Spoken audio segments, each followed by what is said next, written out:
What up, gentlemen? It is week 4 of the League of Legends and Jesse, and here momentarily I will be joined by Ori, Kelly, and maybe even his father, Marcus, for this week's edition.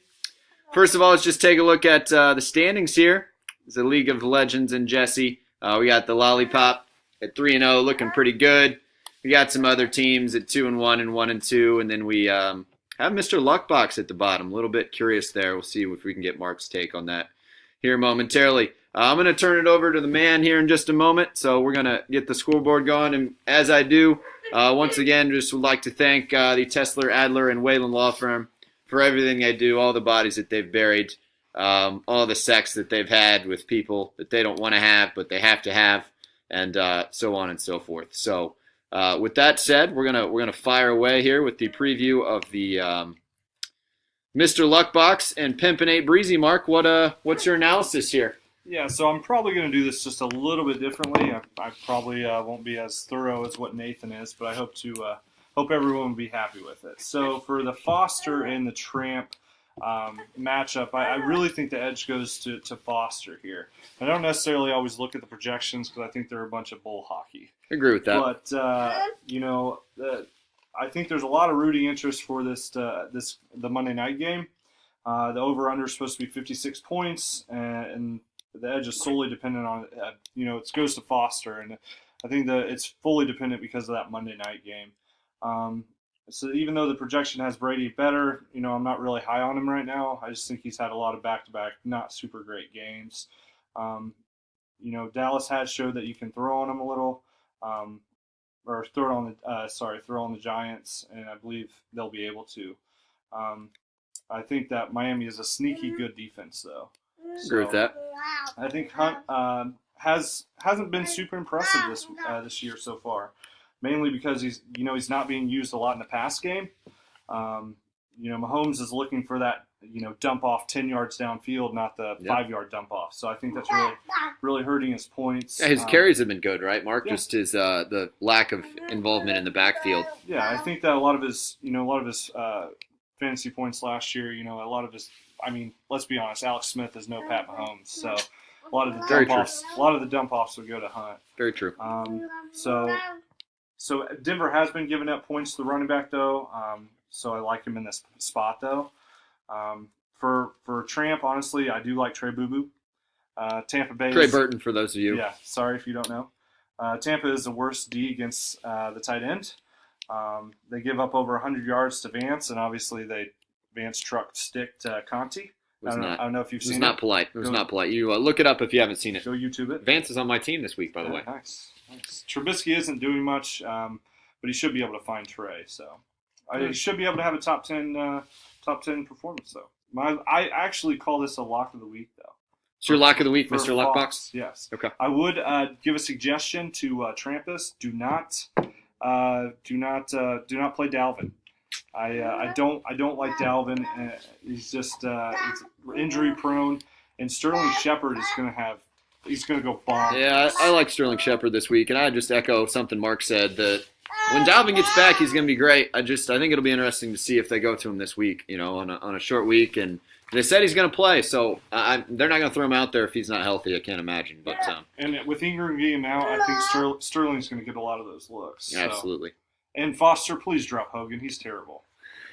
You want to move on to Jason versus Tyler. So we have the Lollipop Guild at Simply Simple Victory. Yeah, still the same thing. He's in California still, maybe? He's in California, doing a lot of bag holding. A lot of weed? A lot of weed. A lot of bag holding. Okay. This is allegedly. Would you call him the bag boy this week? I would call him the bag boy. Okay. It's definitely not me. What do you think about this matchup? Pretty high projection here for both teams, really. Yeah, I mean, I think the edge goes to Jay in this matchup. Obviously Jay's going to get 30 points from his backs. I do not like, currently he's playing Cousins. I don't like Cousins in this spot. He just came off of an awful game, which I know that doesn't mean anything, but the Rams are a hell of a lot better short than week. Buffalo. Short week. It's a lot in his mind to remember. He just picked up Goff. Goff has been a fairly decent quarterback because all he has to do is dump it off to freaking Gurley. Yeah. and Gurley will just fall into the end zone. I did think about streaming Goff this week. It's just, like you said, those Thursday night games are kind of tricky sometimes. Well, I picked him up last week and dropped him for Bortles, and that was a terrible decision. Cost me my matchup. Yeah. Blake will do that. Yeah, Tate's going to give him his normal 10 points, but not much more. I mean, it is what it is. I think Sammy's boom or bust, but I don't like him in the Monday game against Denver. I think the looks are going to go to Hunt and Kelsey and Tyreek to see more targets. Be interested to see if they move Harris around the field there in Denver. I don't think they will. I would guess Sammy sees him quite a bit. Yeah, we'll see. I mean, Ty's always going to get 20 points from Gurley just because he's that lucky. He'll have 30 rushes for 2 touchdowns like always. Yep. I think Ty needs to consider his QB matchup again. I don't like Wentz. Tennessee has been pretty solid at D so far. Coming back from injury, Ty, please, don't play Roethlisberger. Does Ty has large Benjamin on his bench? He has Roethlisberger. I mean, I'm sure he probably will make that. Hopefully, if you're not shopping and holding bags, just go out and get him. Yeah, he loves him some Carson Wentz though. We'll say quickly, AJ's injury makes me a little bit nervous, but I do like OJ. OJ's turning into a pretty solid.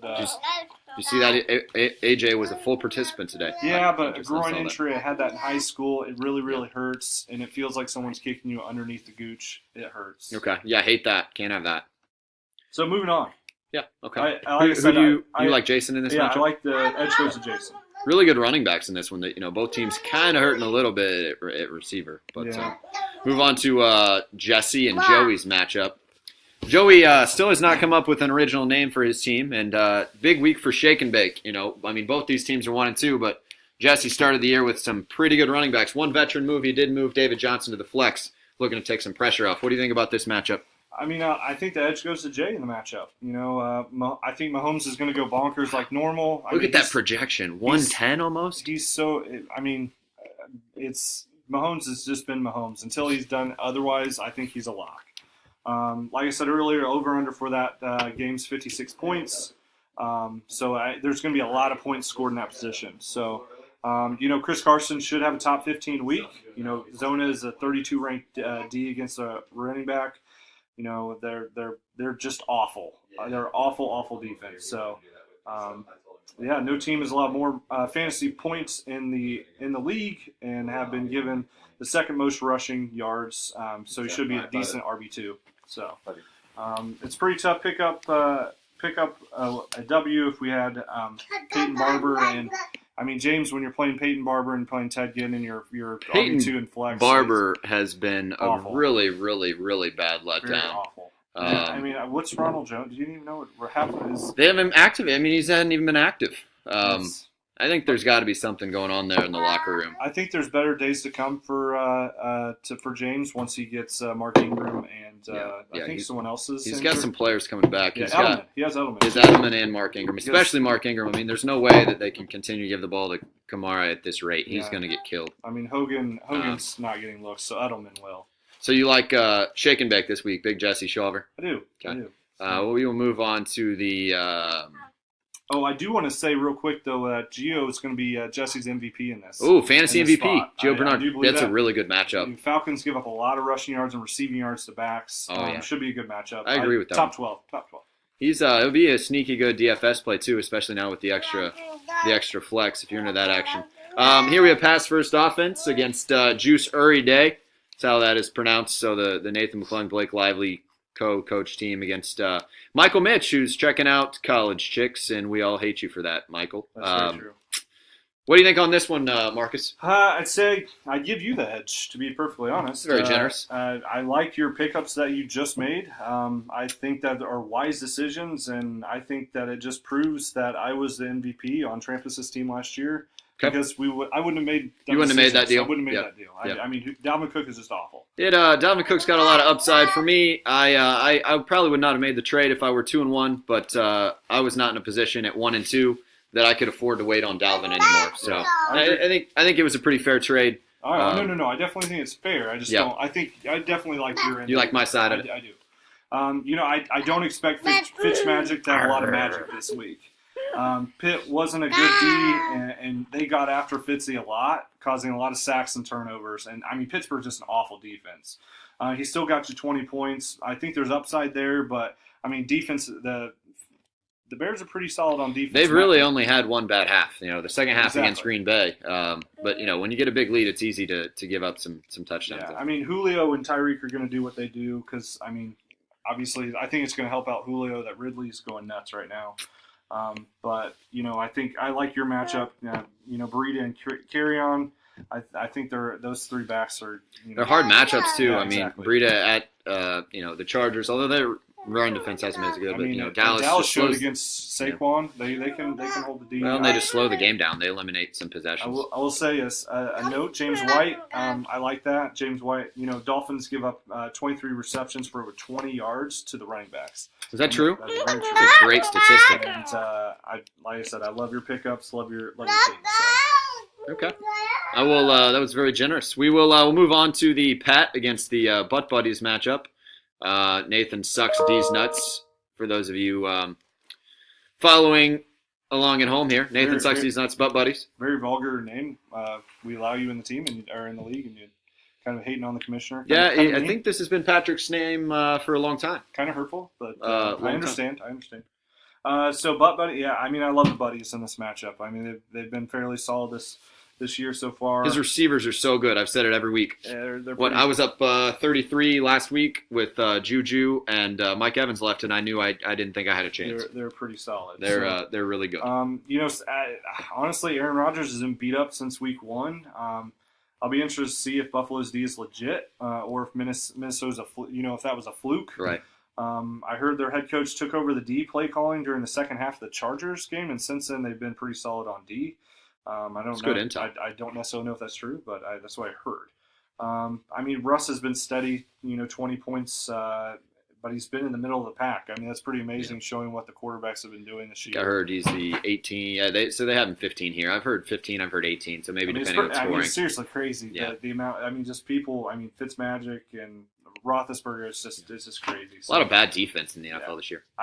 My love, I hit me up, Butt Buddies, for a lot of reasons, not just for Buddy, but I love Hyde. You're like Carlos Hyde. I love Hyde, and I love the Browns players now, and that sounds so stupid just because Baker's a rookie, but if you look at the RPO action that was going on, sorry for my kids yelling, quiet kid. Oh, the child has been chastised. So. Once Baker took over the RPO, you could just tell that the Jets. Read pass option for those of you retards. If you don't know that, you should just drop out of the league or jump off a cliff. But I mean, once he took over, you could tell that it opened up the running game. So I mean, I honestly like what Baker's going to do for that offense. He's going to make mistakes. Obviously, he's a rookie, but I definitely don't like they're stringing two backs to the same team. He's been doing that all year. I don't like that unless it's Buck Allen and Collins, which Buck Allen is the goal line back and the passing down back. He's killing me currently. And yeah, that's so stupid. We call him a vulture, not unlike Lindale White. We have 1 minute and 47 seconds for your matchup against the Mighty Midgets. I said this last week. Adam Brandt has a tendency to draft a lot of players he's familiar with. And this year, it's really worked out well for you, though. Having Christian McCaffrey out of this matchup's got to make you feel a little bit better. Yeah. I mean, that dude's balling. Especially after last week. I mean, I like my running backs and flex in this matchup, so I like myself. I hate to say that, but it would be nice if Baltimore would give Collins the ball a little bit more. Yeah, look at those matchups. So you have home against New Orleans for Saquon. You have at Pittsburgh. Sneaky. I do think that Saquon will have a top 25. Or he'll get over 25 fantasy points. A lot of receptions in this. I wouldn't be surprised if the Giants, every once in a while, Mark, they just play really well when they shouldn't. I wouldn't be surprised if they hang in that game. I'm fine with that just as long as they give Saquon the ball. He'll get his. I mean, Diggs and Thielen are kind of going to void themselves out. But, there's a lot of rooting interest in this game tonight for you. Absolutely. I will say this for you that are still looking for a quarterback real quick. I would consider Baker 10 days off start until he's going into Oakland. I mean, they're an awful defense. It's a hard place to play. It is, but I mean, it's 10 days. Yep. And Eli against the Saints. Saints are awful defense.